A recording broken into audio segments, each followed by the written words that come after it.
pagbasa ng salita ng Panginoon. Ngayong araw na ito, i-conclude na po natin yung ating series about family love or about come home to love. Pero next week, may bago tayong series dahil next week po ay March na, kung hindi nyo po alam, no? So ang topic po natin ngayong umaga na to ay family discipleship. Pakisabi nga sa katabi mo, family discipleship. Ang pamilyang mahal mo ay pamilyang dapat iyong ididisipulo. 2 Timothy chapter 1 verse 5 to 7. Sabay-sabay po natin itong basahin. Ready? Go.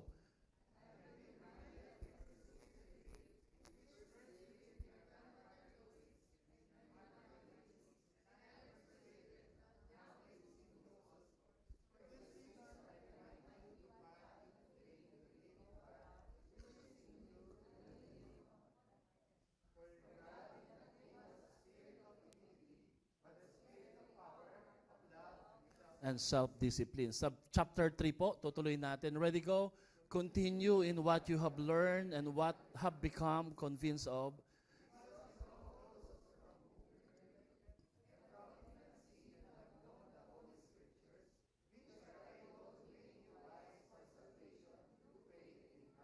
Bago tayo umupo, ang nagsasalita po dito si Paul, ang kausap po niya si Timothy, isang batang lingkod o pastor.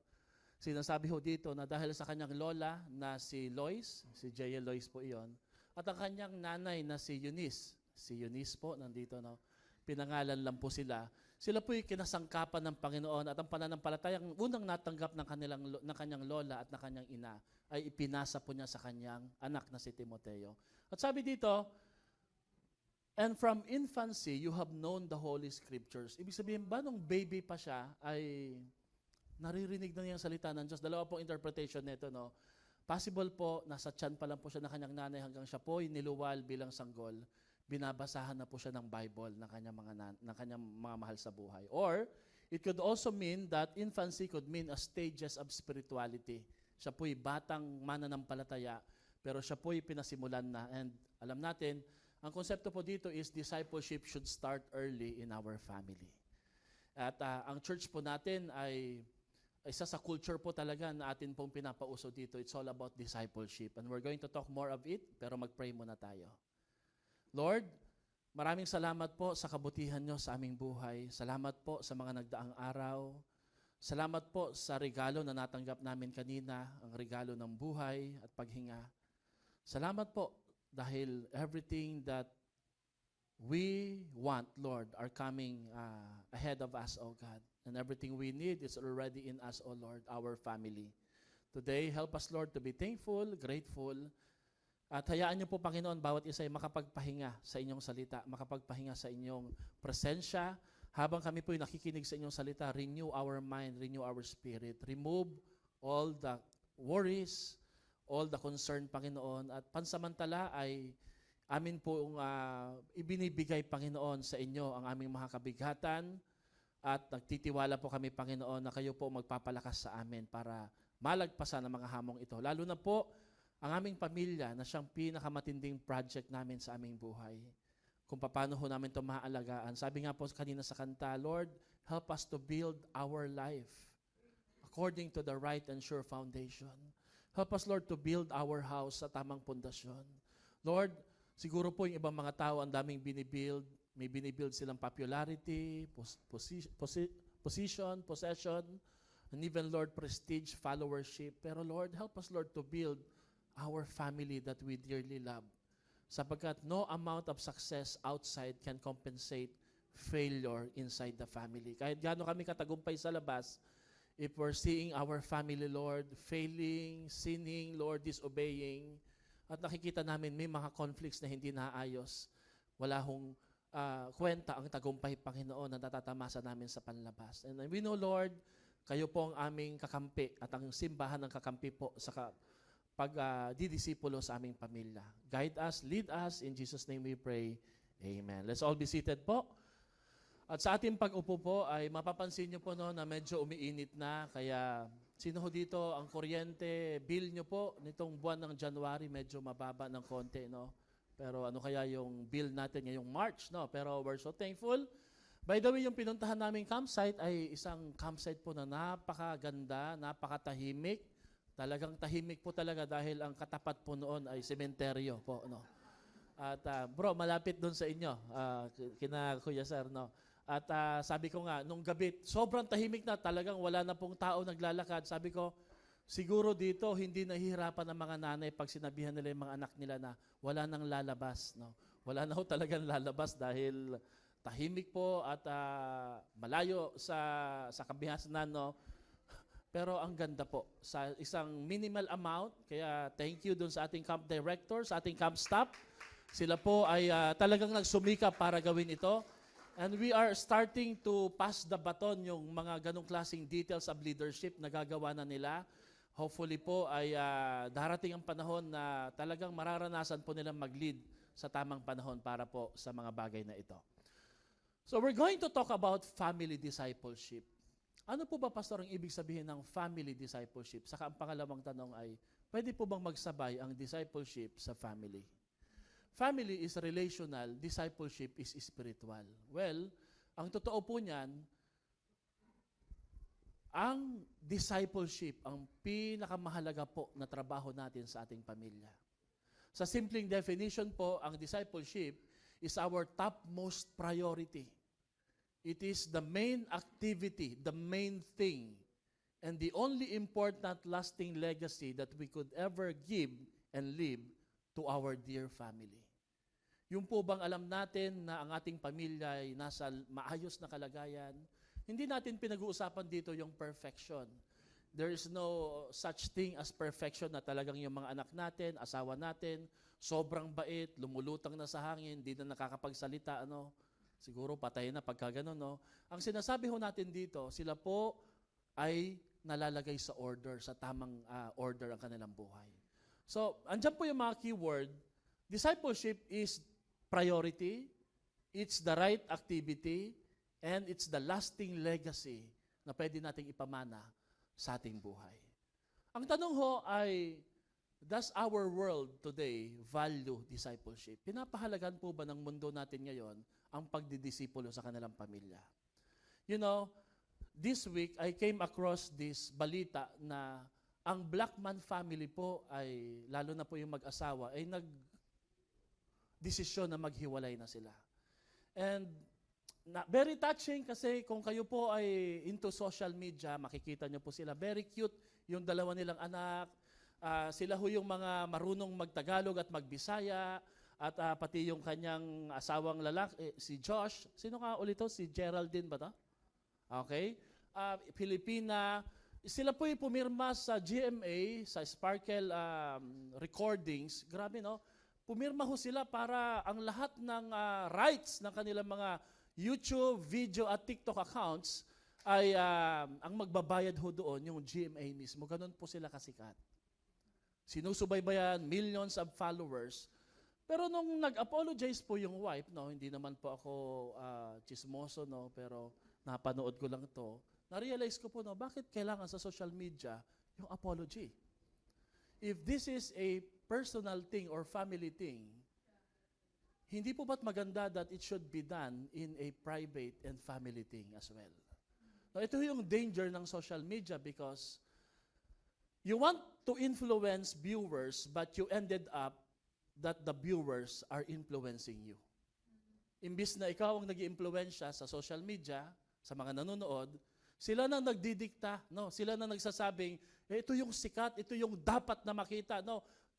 Ka-highlight, maraming manonood, maraming mag-share, maraming magko-comment. Talagang the social media will really buzz up, no? Pag ito'y isiniliwalat nyo kung anong nangyayari sa inyo, no? Now, I'm not sure po sa balitang ito, pero ayon po sa aking source, isa sa kapitbahay po ng Blackman family, allegedly, nagsabing, mukhang ito po ay, sabi nila naman, no, palabas lang at part of the content. Para sabihin po na, I don't know. Pero, kung ito man po ay totoo o hindi, palabas lang, part lang ng content para pag-usapan sila and then biglang mag-aayos. Or kung totoo man po ito, masakit po ito, una, hindi lang sa kanilang mag-asawa, lalo na po sa kanilang mga anak. You know, at a very early age, no, yung ma-expose po ang mga bata sa isang TikTok, hindi ko nga ma-imagine paano ho nagagawa ng mag-asawa na mag-play ng ganitong role or maglabas ng isang video na hindi sila nagsisisihan o nagsusumbatan pag nag-aaway na. Ang sweet-sweet mo nung video natin eh. Pero ngayon, tingnan mo. Hindi ko alam kung paano ito ginagawa. No? Pero siguro, isang bagay po ang mahalaga na hindi natin kailangan maging sikat tanyag sa harapan po ng social media para i-portray that we are a happy family. Rather, we need to make it a priority na ang ating pagdidisciple sa ating pamilya should be done in private at bahala na ho itong lumabas at lumantad at makita in public. Amen? Let's pray for this family because sabi ho nila, they're a Christian. Sila po'y Kristiyano daw po. Okay. Anyway, what is family discipleship? 5M, number 1, it's all about molding, paghuhubog. Everybody say paghuhubog. Pag pinag-uusapan po yung salitang paghuhubog, taga Leyte po ako eh. Yung lugar po namin, kilala ho sa industry ng blacksmith. Alam niyo ba yung blacksmith? Yun po bang mulye ng sasakyan, yung nasa ilalim, ito po ay inilalagay sa matinding apoy at pagkatapos po ito po'y papaluin ng mga malalaking maso hanggang ito'y mahubog at mabuo bilang isang kutsilyo, patalim, itak o kung ano man po. So that's the concept of molding. It takes an effort, no? Sabi dito sa verse, I have been reminded of your sincere faith. Kung meron man pong isang tao na pwedeng makapagsabi na totoo ang pananampalataya ni Timoteo, walang iba kundi si Pablo. You know, ang ganda ho ng sinabi dito, no, hindi lang siya basta may faith. Ang kanyang faith, totoo at tapat, hindi peke. Hindi pakitang klase, pakitang tao. Hindi po dahil may nakatutok na camera sa kanyang harapan, nagpipray, nagdi-devotion. Ang sabi po ni Apostle Paul, wow, lagi akong napapalahanan sa iyong tapat, tunay at dalisay na pananampalataya. Sa palagay niyo po mga kapatid, sino po ang instrumental para magkaroon po ng ganitong klaseng pananampalataya? Si Young Timothy. Ang kanyang pamilya. Ang kanyang lola, ang kanyang nanay. Na-research ko po, nasaan ang tatay ni Timothy. You know, ang tatay ni Timothy came from the city of Alexandria. Ang kanyang tatay po ay hindi mananampalataya. And meron na pong dahilan ang kanyang nanay para hindi magpatuloy sa Panginoon at sa pananampalataya. Pero pinagsumikapan po ng ina ni Timoteo na dalhin sa tamang pananampalataya ang kanyang anak sapagkat yun po ang ninanais ng ating Panginoon. Magandang tanong po sa atin ngayong umaga na to, no? Ano-ano ang ginagawa mong paghubog para sa iyong pamilya? What are they becoming? The most significant job na kailangan nating gampanan at dapat nating gampanan sa ating tahanan, bukod sa paglilinis at sa pagpo-provide ng kanilang kakainin, is to know how to disciple our family. Iyan po para sa akin ang pinakamahalagang trabaho na dapat nating gampanan. Alam niyo po, narinig ko ito sa isang anak at sabi niya, ang mga magulang ko po ay laging nasa labas, nandun sa lugar na to, laging nasa labas. They don't have time for me. And I wonder kung ano po ang nahuhubog at nabubuo sa taong ito habang wala ang kanyang pamilya. Hindi naman po masama ang ginagawa ng kanyang mga magulang. But the question is, ano ang molding na ginagawa natin sa ating pamilya? Napanood ko ho sa Netflix nung time ng pandemic, yung minsan niisip ko, no, puro Hollywood na lang, no, foreigner. Subukan ko naman po yung mga Pinoy, Bagman. Kilala niyo po ba yung bida dito sa Bagman? Yung partner po ni Maine Mendoza. Sino ho yun? Si Atayde. Tama ba? Atayde. Okay. Parang mali yata yung napanood nyo. Okay? Big Man ata napanood nyo. Big Man. No? Si Carlo Aquino yung nandito. No? Si Carlo Aquino kasi isang part lang siya sa episode. No? Sino ho nakapanood na po ng Bagman? Alam niyo po ba kung anong konsepto ng Bagman? Konsepto ito ng Pilipinas. Dahil si Atayde, mula po sa pagiging bagman, tagadala ng bag para suhulan nito, gawin ito, maayos yung bidding doon ng isang gobernador, In the end, he ended up being the governor sa isang lalawigan. At pinakita ho doon ang mga baho, ang mga pangit na hindi natin nakikita sa politika. At sa dulo po, pinilit ho niyang iwasan na manuhol. Marami rin pong patay na nangyari. Pero sa dulo po, mukhang, ang sabi ho doon, hindi na talaga maiiwasan ang cycle, ang corruption sa politika. Panoorin niyo ho yun, napakaganda, no? Pero, si Carlo Aquino kasi, sa kwentong ito, sa episode, ipinakita ho doon, siya po'y galing sa isang compound na puro assassin. Puro mamamatay tao, mga hard killers. Ito ho ang kanyang amain, ito ho ang kanyang nanay.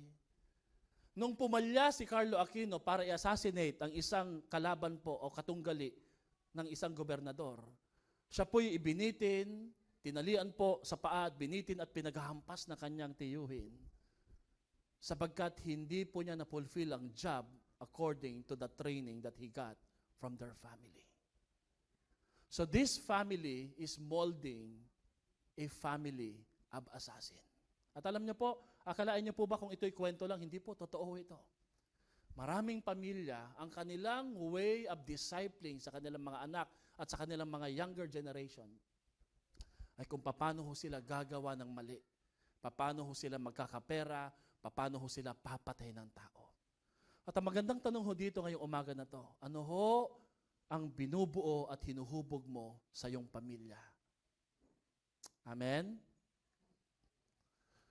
Yung anak mong ang bilis na kabisado yung apata-apata, pero ang hirap turuan ng abakada. Totoo po ba yon? Hindi natin maturuan ng pagbabasa. Pero narinig lang po niya, napanood lang po niya, biruin niyo po, kaya na niyang kantahin. Baka nga ngayon po, kinakanta niyo po sa isip. Pata. Meron ho tayong kakulangan na dapat po nating tutukan ang mga batang ito. Alam niyo po kung ano po yung pagkukulang na yon? I'm not saying na ito po yung sa pangkalahatan. Ito po. Lagi ho tayong naka-cellphone. Kaya hindi na po tayo marunong makipag-interact ng personal sa atin pong mga mahal sa buhay. Gusto ko po yung ginawa ng mga youth doon sa camp natin. Kinuha ho nila yung mga cellphone ng mga young people. Every session, kinukuha po yung mga cellphone. At alam niyo po, mas nakikinig sila, mas tinatamaan sila ng salita ng Panginoon, tagus sa puso, at naroroon po ang pagtanggap sa salita ng Diyos, naroroon po ang pagsisisi, naroroon po ang pagpapakumbaba, naroroon po ang pakikinig ng salita ng Panginoon. At alam niyo po, nung kinukuha po yung mga cellphone, tinitingnan ko wala hong pumapalag. Pinagkakatiwala lang po nila yung kanilang cellphone. At may nagbanggit kahapon, sabi nila, ano po kaya, Pastor, no, sa church, pagpasok pa lang sa pinto, kukunin na kagad ang cellphone ng mga members. Sabi ko, I dare you, subukan nyo. Tingnan natin kung gusto at gagawin at kaya nga po ba na nila. Tinanong ko po si Joy, bakit po, Pastor? Kasi po kahit ayaw mong tingnan yung cellphone mo, parang may nagbubulong sa isip mo, nagsasabing, i-browse mo, tingnan mo, baka may nag-chat, baka may nag-notify. Sino po dito naniniwala? Isa sa kalaban, sa relasyon, sa komunikasyon, at sa maayos na ugnayan sa ating pamilya, wala sa labas nasa loob ang gadget, ang technology. Amen? Parang wala yata nag-amen. No? Sabihin mo nga sa katabi mo, huwag puro cellphone. Kung gusto mong may mahubog, kailangan huwag puro cellphone. Alam niyo po, ang ating technology ngayon ay punong-puno ng fake news. People don't defend what is right anymore. They defend who they like. Hindi na mahalaga at issue dito kung sino yung tama Ang mahalaga ho dito, sino ho yung magaling sumayaw. Meron tayong danger na mangyayari ngayong eleksyon. Mukhang meron pong 3 hanggang 4 na artista ang magaling sumayaw, ang posibleng maluklok pa po sa posisyon ng pagkasenador. Pagalingan na lang po pala ito ng sayaw.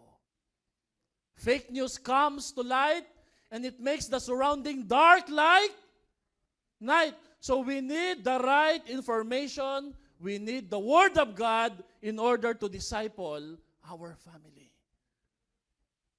But are you reading your Bible? That's why, lagi ko sinasabi sa inyo, when you go to the to church, do you bring a Bible?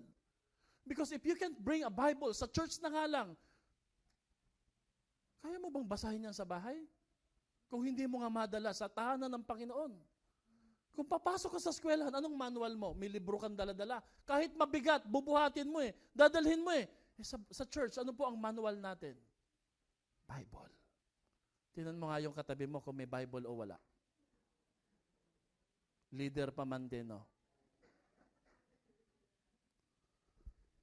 I'm saying this because this is my way of teaching hard truths sa ating buhay. Because may tendency po tayong sundin na lang yung komportable at iwasan po yung mahirap pero tama. But as your pastor, I'm telling you mga kapatid, kailanman hindi po nalalaos sa uso ang pagdadala at pagbabasa ng Biblia sapagat ang Biblia po ang katulong mo at kaagapay mo sa paghubog para maging makadiyos ang iyong mga anak at ang iyong pamilya. Hindi po ang TV. Hindi po yung cellphone. Kaya, nag-usap kami ni Pastora, binawasan, tinanggalan namin ng screen time ang aming mga anak. Ang sabi nila, kawawa naman because that's not their privilege. Screen time is never their privilege. It's never their privilege. Sapagkat alam natin na pagka masyado silang nakatutok sa screen time, iba ang nagdi-disciple sa kanila. Pag ibang nagdi-disciple sa kanila, hindi mo mahahabol yung mga na-absorb na nila na katotohanan sa kanilang isipan. Paano kung iiyak? Hayaan mo silang umiyak. Titigil din yan mamaya-maya. Amen daw. Dylan ha? Dylan, bawasan mo yung screen time at ikaw nag-amen. Mga magulang ni Dylan, bawasan nyo yung screen time sa mga bata. Bawasan nyo po yung screen time sa mga bata. Amen? Now, lagi nating sinasabi, hindi may time pa ko, Pastor. Kaya ko yan eh. You know, the harsh truth is this, your clock is ticking, but nothing is changing in your family. Lagi nating sinasabi, kaya pa yan. Kaya pa yan. Ang totoo niyan, walang nagbabago, lumilipas ang mahaba at maraming oras. Kailangan po nating i-mold, no? Nabasa ko ito, magandang change career po ang gagawin natin di sa no. Mga badyaw kumikita ng 5,000 kada araw sa pamamalimos. Ano kaya magbadyaw na rin po, no? Hindi naman lahat ng badyaw, pero ginagamit nila ang kanilang. Meron pong isang, si Atom Arroyo po, nagkaroon ng isang documentary. Hinanap po niya yung bahay ng mga badyaw. Ang ganda ng inuupahan nila. At ito po masaklap, no? Isang buong pamilya magkakamag-anak, tinuturuan ng kanilang mga anak paano humarap sa mga sasakyan at mamalimos. Is this a success? Lakasan mo, amen mo ha. Sige ha. Success is when Jesus Christ writes your name in His book of life. Can we just say amen if we believe? Say amen. Kung alam natin, kilala nila si Lord ng malinaw. How do we know kung bata sila, Pastor? Lalabas sa bibig nila kung ano yung nasa laman ng kanilang puso. Bukang bibig nila lagi ang ating Panginoon. So everybody say molding. Chuck Swindoll said, I've never found anything able to counteract the power of sin apart from a new birth from Christ. Ang kasalanan sa puso ng isang tao, regardless kung siya ay bata o matanda, ay maghahari at lalabas ng lalabas. Kung ito hindi masusolusyonan, ito po ay mauuwi. Hindi lamang po sa kasamaan, kundi mahahantong po sa kamatayang walang hanggan doon sa impyerno. At ang pinaka-the best paraan para matalo po ang kapangyarihan ng kasalanan na to ay ang bagong buhay at kapanganakan kay Kristo Jesus. Tiyakin niyo po mga magulang na ang iyong mga anak ay talagang totoong nakakilala sa ating Panginoon. Talon niyo po ang isang tanong ho dito, kayo po ba, tayo po ba, maayos po bang relasyon natin kay Lord? Malinaw po ba na ikaw ay tumanggap at kumilala sa ating Panginoon na kung magkakaroon ka po ng bangungot isang gabi, hindi ka matatakot. Mangangamba ka ng konti pero alam mo kung saan ka pupunta. Of course, huwag naman sana. Dahil alam mo sa iyong puso, malinaw ang iyong totoo ang iyong pagtanggap at pagkilala sa ating Panginoon. At alam na alam mo ang kanyang pangako na buhay na walang hanggan. Amen? Number 2, family discipleship is all about modeling. Everybody say modeling. From molding to modeling. Mula po sa paghubog, sa pagpapakita na ikaw mismo ay hinubog. Ang sabi po ni Paul kay Timothy, which first live in your grandmother Lois and in your mother Eunice. Ano ho ba yung live na tinutukoy dito? Yung pananampalataya. Nabuhay at ipinapamuhay nila ang kanilang natanggap at naipasang pananampalataya sa kanilang buhay. Kahit gaano po katindi yung education ng ating mga anak at ng ating pamilya, kung hindi po nila narinig ang salita ng Panginoon ng malinaw, ng maayos. Kaya po namin ginagawa ito Sa Young Pro, sa youth, sinusulo po namin yung mga anak ninyo because, hey, we are co-parenting your children. Tinutulungan namin kayo paano sila ma-disciple para pagbalik nila sa kanilang mga tahanan, sa kanilang mga magulang, sila'y babalik na mas inayos, mas binago, mas pinagpala, mas effective at functional sa ating mga tahanan. Amen? Kung tutuusin po ay nakakapagod. Kagaya po ng mga leaders po natin ngayon. Pag may nakita ho kayong leaders na medyo aantok-antok, alam nyo na po ang dahilan yan. Modeling. Everybody say modeling. Ayon kay Laika Terkiros, we can go to church and Bible study and say amen all we can on every point. But if we don't live and apply what we have heard, our lives will never be changed. Alam niyo po ba yun? Kahit anong amen mo dyan, kahit anong tanggap mo sa salita ng Diyos, taas ng kamay, kung wala tayong balak na ipamuhay at i-apply ang ating narinig sa pulpito, walang magbabago at hindi rin tayo makapagbabago ng buhay ng tao. We need to apply the Word of God in our lives. Alam niyo po, ang prinsipyo po ng pagtuturo, mas madali ho itong ipakita sa iba kesa ituro ng bibig. We need to apply the Word of God. Amen? We need to apply the Word of God. Pastor, ang dami kong trabaho. Talaga bang marami kang trabaho o may iniingatan ka lang imahe? Para hindi nila masabing, hindi ka kaaba-aba o kawawa. You know, according to God's design, you are an image bearer. Pag sinabing Imago Dei, dala-dala mo ang imahe ni Jesus. Kaya hindi ka mababang uri, hindi ka insignificant dahil mababa ang iyong trabaho. Kung maiintindihan mo yung image na bit-bit at dala-dala mo, ikaw ay importante sa harapan ng Diyos. Pero binabaliktad natin We become a work doer with an image to maintain. Ano pong tawag doon? Status quo. Baka sabihin nila, naghihirap na ako. Baka sabihin nila, hindi namin to kaya. Alam niyo kung anong ginagawa ho natin? Gusto ho nating i-portray ang isang image, hindi yung image ng Panginoon yung image na gustong tingnan at palakpakan ng mga tao sa labas. Madali ho itong malaman kung ano po yung laman ng social media po natin. You know, as your pastor, I'm very observant What you post in social media tells a lot what you prioritize and what is more important to you.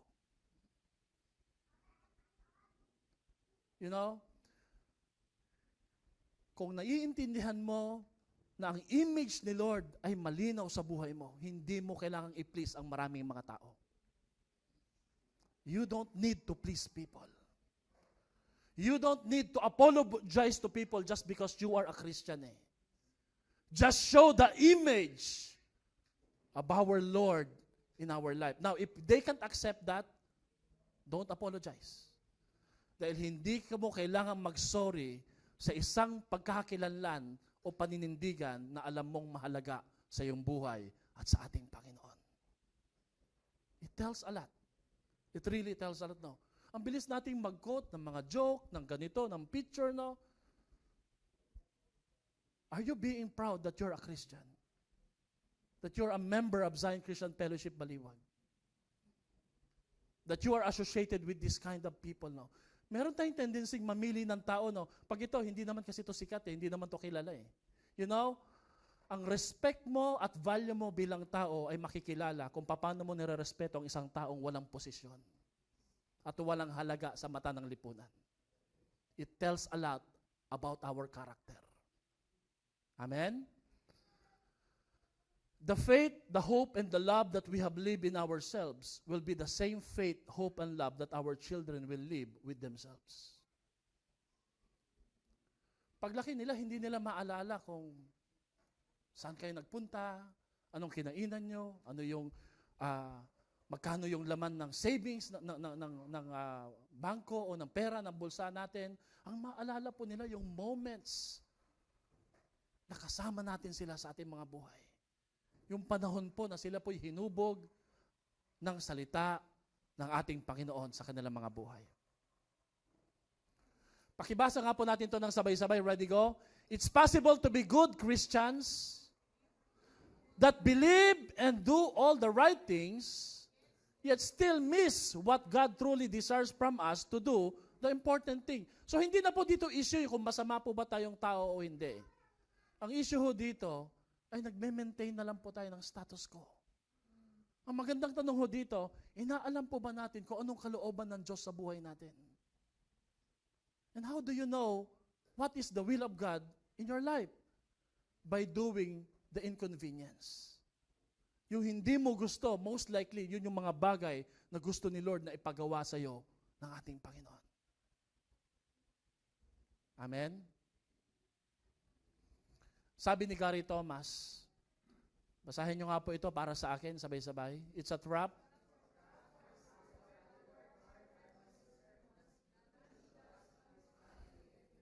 Ouch. Pero pwede natin palitan yan. It's a trap for a supervisor, for a manager.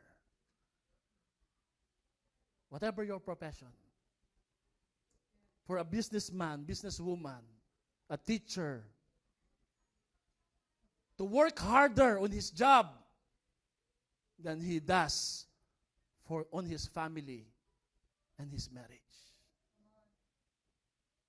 Hindi lang naman ako yan eh. Palitan lang natin yung salitang pastor, yung job description. Amen?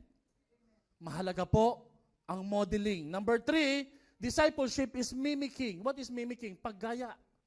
Mimic means, pag meron pong uri ng ibon na pag narinig niya yung tunog ng ibon to avoid predator, gagayahin po niya yung boses po. Halimbawa ng agila, ng ahas, kaya niyang gayahin. Bakit? Para maiwasan po yung danger. Ang sabi dito, I am persuaded that this kind of faith now lives in you also. Wow! Kinopya, pero hindi lang basta kinopya, kinopya ng tama. Ginaya ng tama. Hindi lang ginawa yung tama, ginawa ng tama. Amen? Number 4, mastering. Continue in what you have learned and have become convinced of. Hindi natatapos sa paggaya, sa pagmamodelo, sa paghubog. Kailangan po mas galingan natin. Dahil ginagalingan po ng kaaway ang paraan para mahatak tayo papalayo sa ating Diyos. Kaya gagalingan din po natin. And you know, ang church po natin nag-i-effort, ginagalingan, pinaghuhusayan para ma-disciple po ang bawat isa po sa atin at ang ating pamilya. Amen? Are we convinced that our church is doing its best para ma-disciple po tayo in a very excellent way? Amen? Mga leaders po natin nagtatrabaho galing pa sa ibang lugar. Alam niyo po yung youth camp, mga leaders po natin nag-absent. They are willing to do that kind of sacrifice. May iba may sakit, nilalagnat, nakadalawang beses po magpabalik-balik doon sa resort na liblib at looban. Ang isa nating kapatid, isang tatay na nakatira sa condo po doon sa may bandang Mindanao Avenue, apat atang nagpabalik-balik po para tulungan at nagtanong, Pastor, sino po ang pwedeng ihatid? You know, these kind of people don't just respect me as their pastor. They're not helping us because I'm their pastor eh. Tinatanong ko, ba't kaya sila pumupunta dito? Ba't nila tinutulungan to? Because they believe that what we are doing is very important. That the culture of discipleship. Alam nyo, pag hindi ka naniniwala at hindi ka believe sa isang gawain at proyekto, hindi mo naman tutulungan eh. Hindi mo to iisipin, hindi mo to bibit-bitin sa iyong puso. At hindi mo to gagastusan. Pero kung naniniwala ka na importante ito, ibubuhos mo ang buhay mo dito, kagaya po ng mga proyekto sa ating buhay. Si Brother Ian from Bataan, pumunta ho dito para dalhin ang kanyang pamilya, ang kanyang pamangkin, at tiyakin talaga na dadalo sa ating youth camp. You may view it as simply lang corny, hindi masyadong, I'm not into it, that's not my cup of tea. That's the right term. Hindi ako masaya, hindi ako nag-i-enjoy dyan, mga young people yan eh. It's not about if you're enjoying or not eh. It's all about, are you doing your part? Are you helping? Are you being that kind of support para sa kanila? Si Sis Christine, nagpabalik-balik. This is what we believe. Na ang mga kabataan, ang tunay na pag-asa ng ating bayan, ang tamang kabataan na nadisipulo at naturuan ng totoong salita ng Diyos. If we will give up on the youth easily, then you are not believing na kaya silang baguhin at pagpalain ng ating Panginoon. Grabe po hindi lang po yung iyakan, kundi yung experience. Kung paano ho naging malinaw sa kanila by reflecting kung ano po yung kanilang mga pinagdaanan na sa family, that I am who I am because of my family. At sa pag-uwi po sila, I just imagine kung paano sila umuwi sa kanilang bahay, much respectful, mas magalang, mas mabait, mas binago ng ating buhay na Panginoon. Palakpakan po natin ang mga kabataan na pag-asa ng bayan. Amen? If you love your family, you will find ways to lead them to Christ and disciple them because family discipleship is love. Ang pamamasyal, love po yan eh. But can you just give time for family discipleship? Sa taong ito, pwede mo bang isama, isingit sa plano nyo bilang pamilya, a-attend ka sa discipleship class, a-attend ka sa mga gawain ng ating church. O, ang bilis nating magdesisyon, hindi para sa atin yan. Hindi yan ka-invest na gawain. Ibig sabihin po noon, hindi tayo naniniwala na pwedeng maging bahagi po yan ng molding, ng establishing po sa ating pamilya. I'm a seaman. Pastora is working, iniwan po niya. Alam niyo po ba yon? She's working, pinakiusapan ko siya. Nung bago kami dito sa church, 2011, pero bukod po dun sa establishment ng Church Zion ng Christian Fellowship Baliwag, 2008 nandito na po kami. 2008 ba? 2009, pumupunta-punta na kami dito. Pinakiusapan ko siya. Si JL pa lang po ang anak namin, sumasakay lang po kami ng jeep. Hindi ko po ginamit na dahilan na may anak kami para hindi po namin magawang gawain. Pinakiusapan ko siya, Aisa, sabi ko, mag-resign ka na, tutukan natin yung church. What am I saying? Kung hindi kami naniniwala na mahalaga ito, hindi kami dapat nag-resign. Alam naming importante ang ginagawa namin para dito. Ang mahubog, matuto, mabago tayo. And I hope we will also do the same. Makita natin na mahalaga po ang ginagawa natin dito. Kahit yung simpleng Wednesday, yung prayer time, importante po ito sa paghubog sa ating mga anak. Amen po ba doon, mga kapatid? Kinausap ko si Aisa at narinig yun ito sa akin. Sabi ko, kung wala isa sa ating anak ang magpapastor, hindi ko alam kung selfish po ako or makasarili. Sabi ko, I would feel that I'm a failure. Sabi niya, bakit naman? Kung wala isa sa ating anak na susunod na magpapastor, I'm a failure. Sabi niya, bakit? Ibiruin mo, iniwan natin yung mga career natin para sa pagpapastor. Kung hindi po nila ito nakita sa kanilang buhay habang kasama natin sila lagi na mahalaga ito, then we have really never modeled that kind of commitment sa harapan nila at sa mata nila.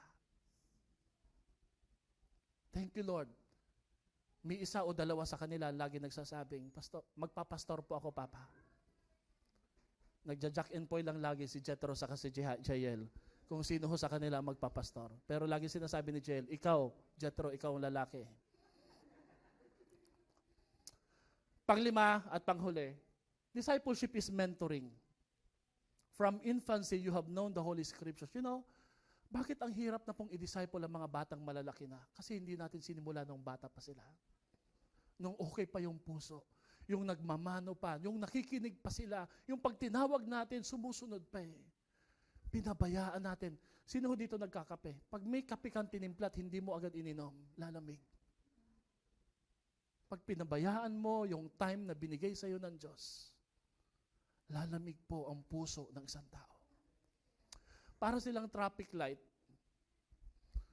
may mga anak tayo o pamilya tayo na green light, open pa, go. Pwede pa tayong pumasok sa kanila. May mga kamag-anak tayo, very passionate yung puso nila. Meron naman tayong mga mahal sa buhay na pa-yellow na, magsasara na.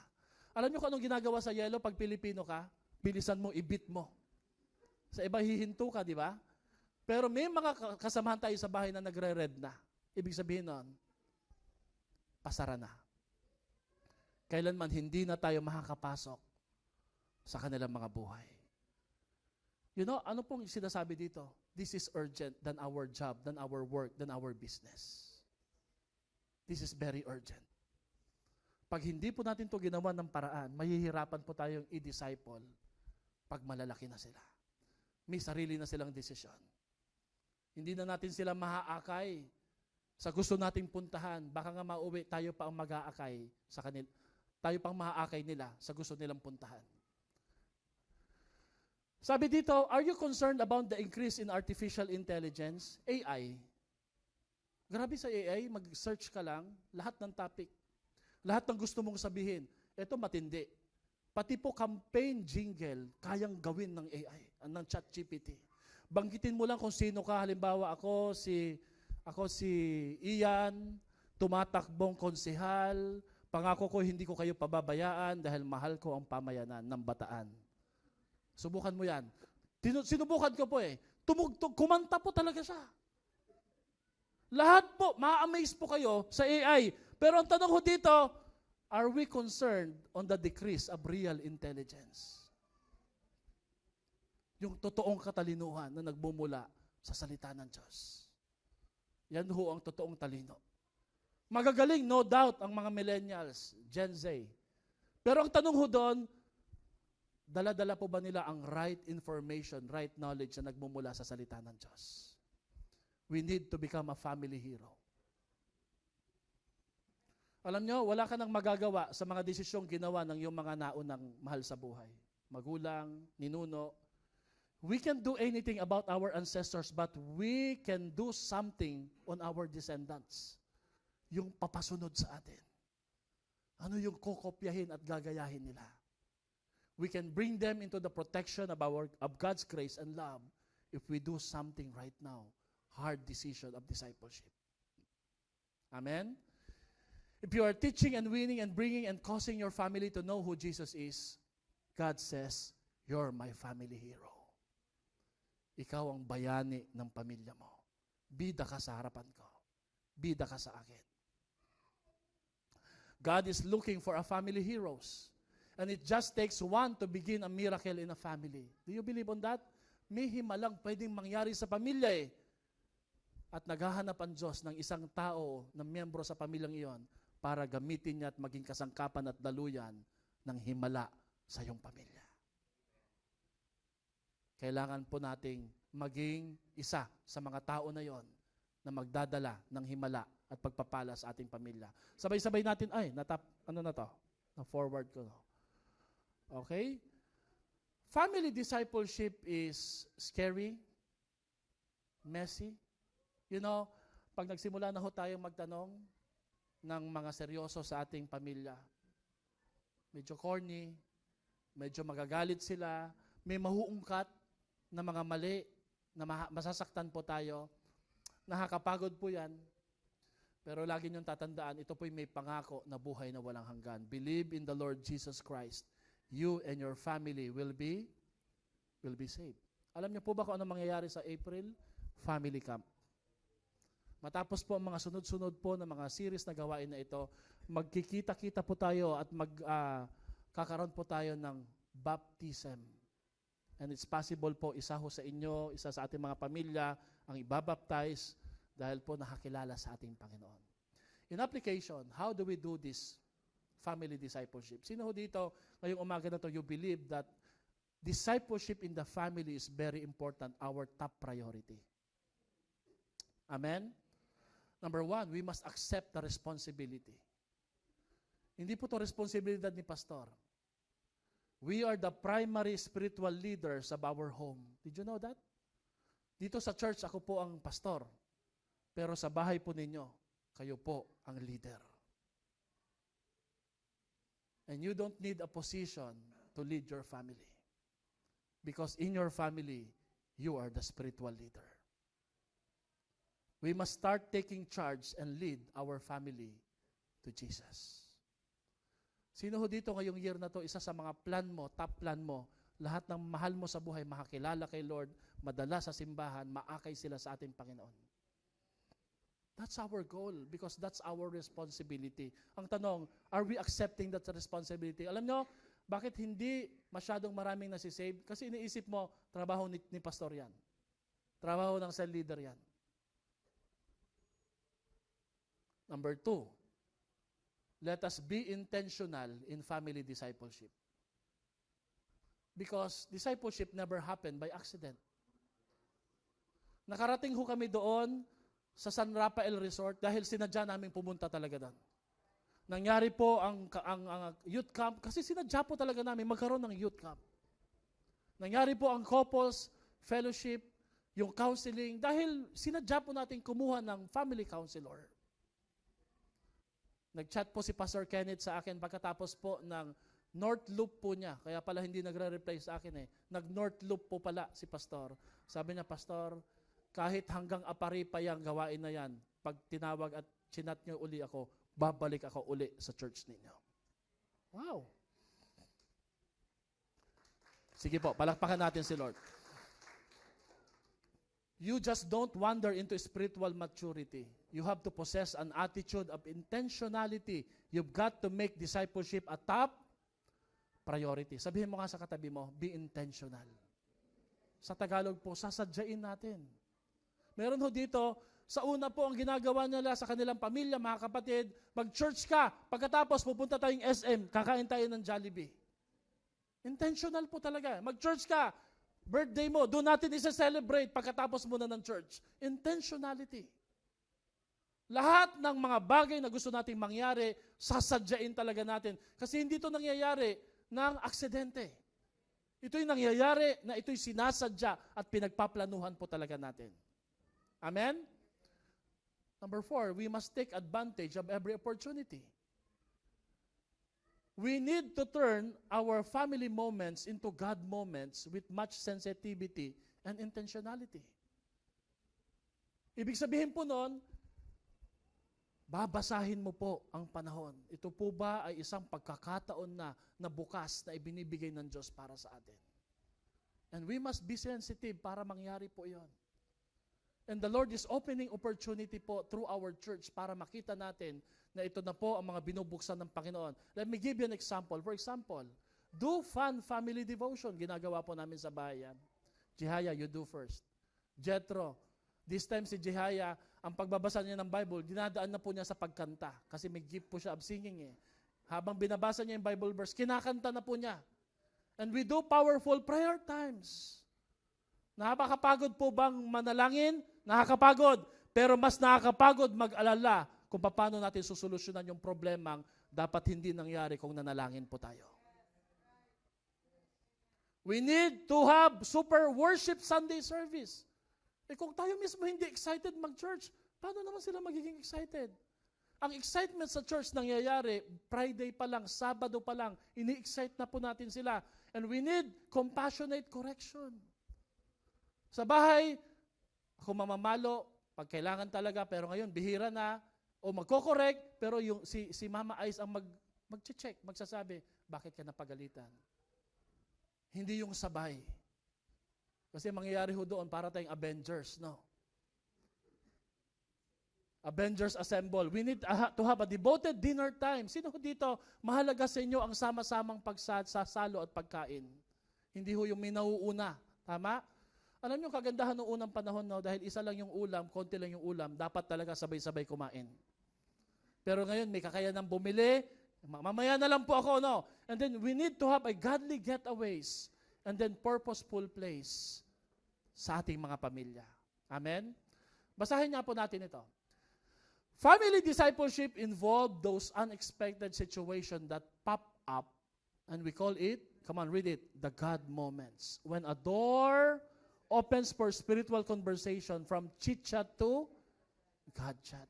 Why is this person opening up? Oh, nagbibigay siya ng message. There's something wrong. May gusto siyang sabihin sa inyo. Whether it's a one-on-one opportunity or a group discussion, look for ways to pour out God into your family members. Next, pakibasa. Always be present. Show up. Anong pinaka-importante mong appointment sa isang araw, sa isang linggo? Hindi yung speaking engagement, hindi yung meeting. Ang pinaka-importante mong appointment ay yung pamilya mo. Hindi yung ibang mga tao. Family love is spelled as T-I-M-E. Time. The time you spend with your wife and your kids is the greatest investment you will ever make in their lives. Maniwala po kayo. Pag naglaan kayo ng time para makipag-usap sa kanila, kung medyo awkward po, idaanin nyo sa kain, sa kantahan, sa panonood, manood kayo ng The Forge, upo kayo habang may kinakain, tapos tanungin nyo sila, kumusta kayo? Magugulat kayo, you will be amazed kung ano magbubukas na opportunity at mga pagkakataon, kung paano sila mag-open sa kanilang mga buhay. Wala akong time, pero sabi ni Pastor Peter Tanchi, you will not have time for everything, but you will make time for what is important. Wala naman talaga tayong time sa lahat eh. Amen ba?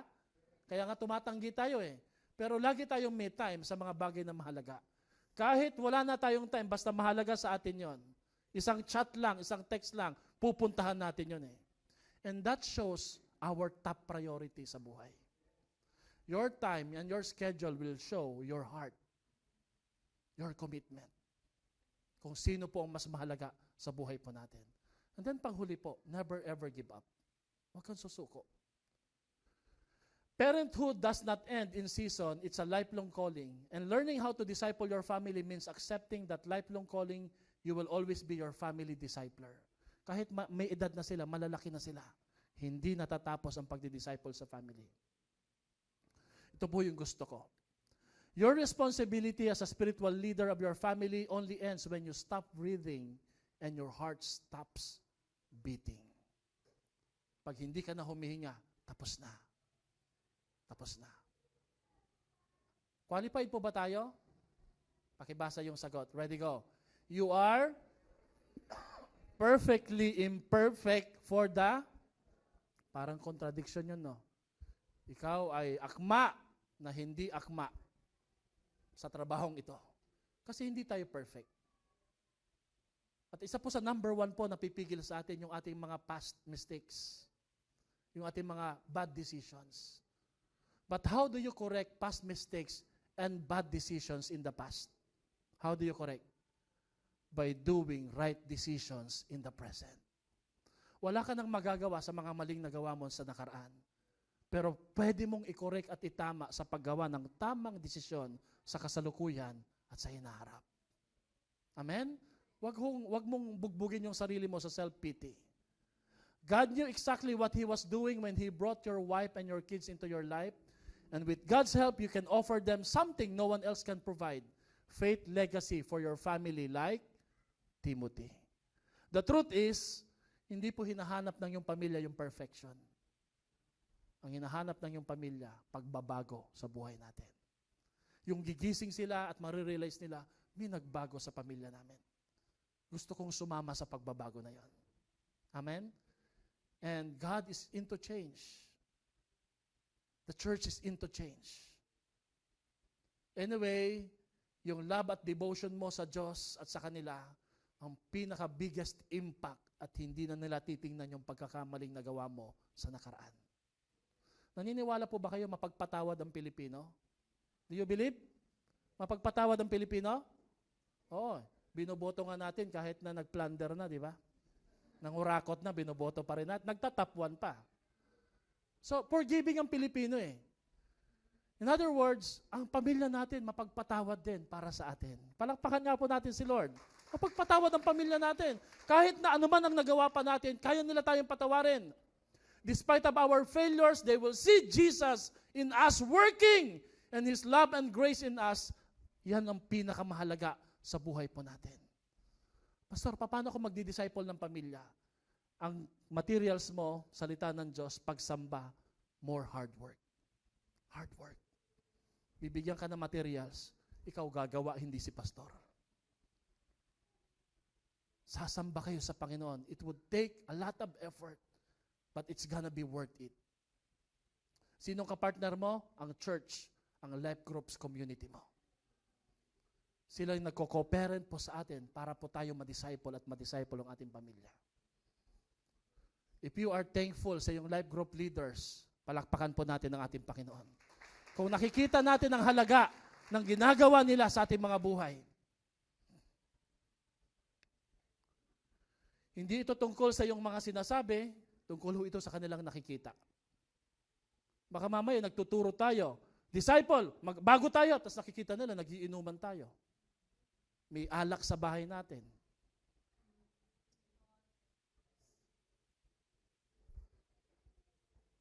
Nagugulo sila, natatanong sila, ano po ba yun? Tama. Nagkakaroon sila ng confused Christianity. Alam niyo yung sabihin ng confused Christianity? Pwede kay Lord. Kaya pansinin niyo po, the way they reason out, no? Hindi naman masamang uminom, basta konti-konti. Saan galing yan? Nasa Bible po ba yan? Pastor, hindi po masamang manigarilyo, basta mahalaga, Pastor, mabuti kang tao. Hindi po masama, Pastor, yung ginagawa ko. Mahalaga para sa pamilya. Nagiging mahusay tayo sa pagre-reason out. But you know what? Discipleship is what they're going to see in us. Diba sabi ko sa inyo, pag nagsasalita tayo, may mas malaking boses na nagsasalita sa likod natin. Sino ho yun? Yung ating karakter. Hindi natin kailangan maging magaling magsalita. Hayaan mo magsalita ng malakas kung sino ka pag walang nakakakita. Because that's true discipleship. Amen? The next generation is lost. Ligaw po sila, confused sila eh. Ano po ba talagang tama? Because they forgot and we got lost on what are the basics and important in life. That when we say we have Jesus, it's more of Him and less of us. Hindi natin pwedeng pagsabayin ang devotion natin kay Lord, pero may gusto tayong gawin na pwede natin isakripisyo ang Panginoon para dito. Kung napanood niyo po yung The Forge, hindi masama ang pag-goal, pero sabi ni Joshua Moore, it's taking a lot of time for me. At hindi ko nagagawa yung mas importanteng pinapagawa sa akin ng Panginoon to disciple the young generation. So I'm surrendering golf for Jesus.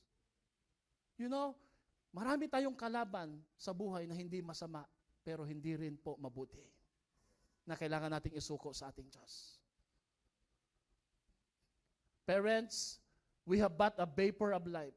Naniniwala pa ba kayo maiksi lang po ang buhay natin? The trials of parenting or parenthood are fleeting. Talaga naman pong matindi. But the souls around us are eternal. Yun yung mas mahalaga. Ano po ang kahihinatnan nila pag wala na po tayo? Yung masecure po natin ang kanilang buhay sa ating Panginoon. This is Otto Wambler. A 22-year-old noong 2016, he was charged with subversion in North Korea when a group of U.S. students visited North Korea. He had this idea sa hotel na nakawin po ang isang simpleng poster lang po sa hotel. Simple lang po na poster. Kinuha po niya, ninakaw niya. Ang hindi niya alam, meron pong CCTV camera. At nung siya po, he was about to board the plane, sasakay na siya sa eroplano, hinarang po siya ng mga North Korean soldiers. And Otto Warmbier was sentenced to a 15 years hard labor. In other words, hindi lang siya basta makukulong, 15 taon siyang magtatrabaho sa North Korea, sa farm, magpipiko, magpapala, at talaga pong matindi yung kanyang pag-iyak. On 2017, inuwi po siya ng kanyang mga magulang, kinuha po siya from North Korea. This time, lantang gulay na po siya. Ang sabi ng iba, uminom po siya ng maraming pills para magpakamatay. Ang sabi naman ng iba, Who knows? Baka binugbog po talaga siya. Pinatay talaga siya. Our children can and will and might commit mistakes much worse than this.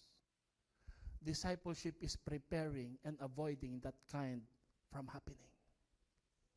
We help them realize that they need to respect people. They need to respect culture. They need to respect relationship. And the best way for them to do that is when they start respecting the Lord sa buhay nila. Pag marunong silang rumespeto sa ating Diyos, marunong silang rumespeto sa ibang mga tao. Hindi sila magiging predator.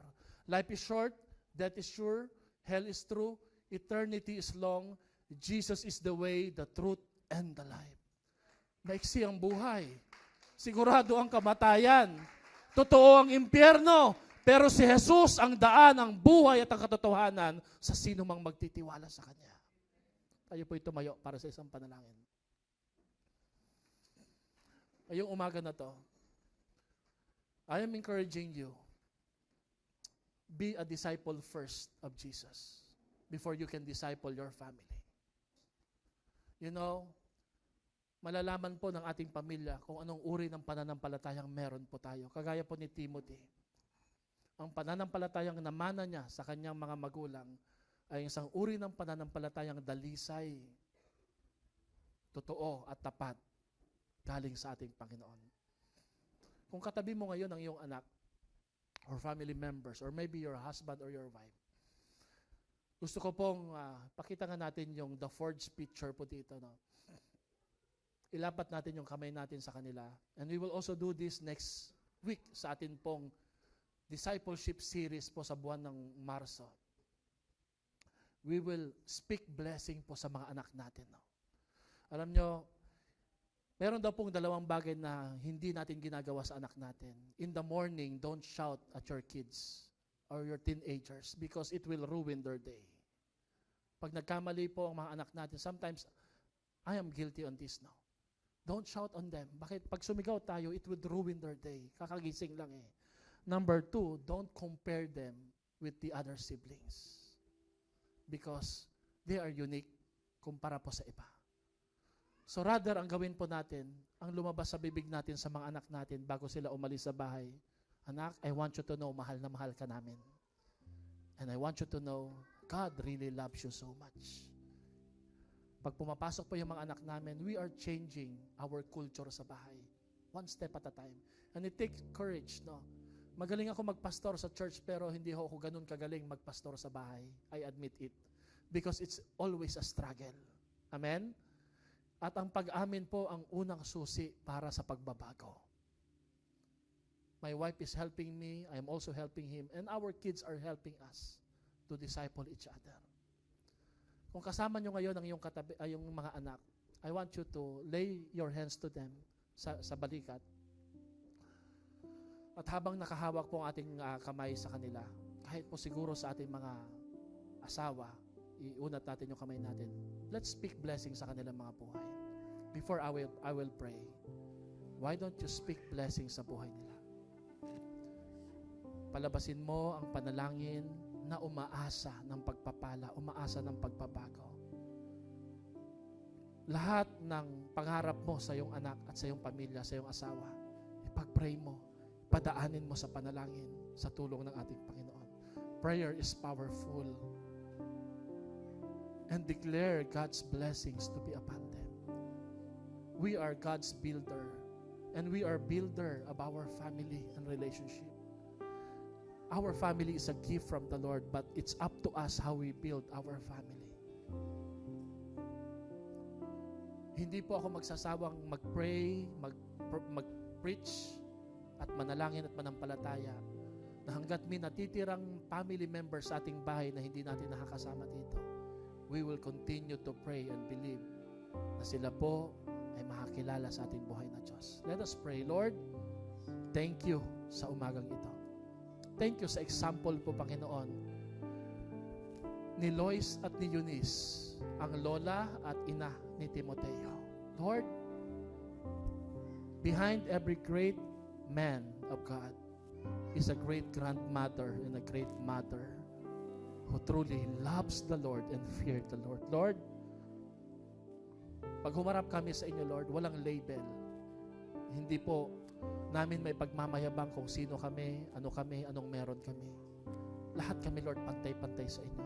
Pero kung meron mang isang bagay, Lord, na pwede namin ipagmalaki, na nadala at naakay namin ang aming pamilya patungo sa iyo, at na-disciple namin sila. That is our legacy, Lord. And today, Lord, help us, Lord, to master discipleship, to model discipleship.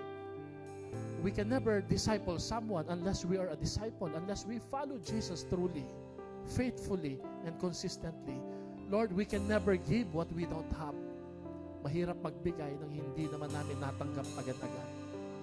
Kaya turuan niyo po kaming tanggapin po ang trabaho at ang mission at calling ng pagdidisipulo. Make us a disciple, O Lord. Hindi pa huli ang lahat. Kahit kaming mga parent, Lord, we can follow Jesus. We can change our priority. We can change our activity. We can change our legacy. Lord, change our schedule.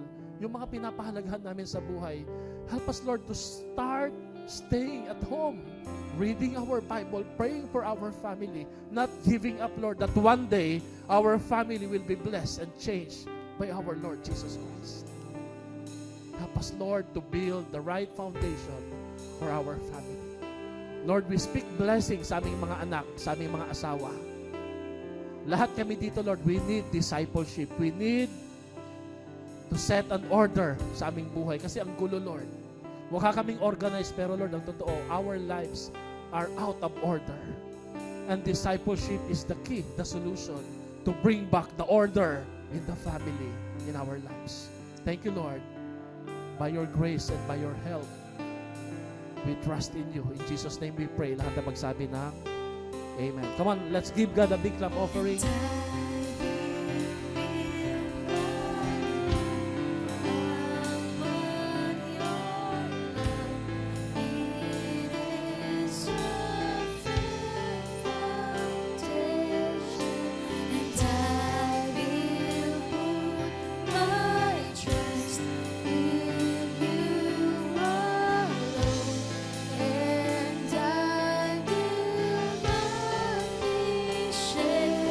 Never be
Once again, we will sing.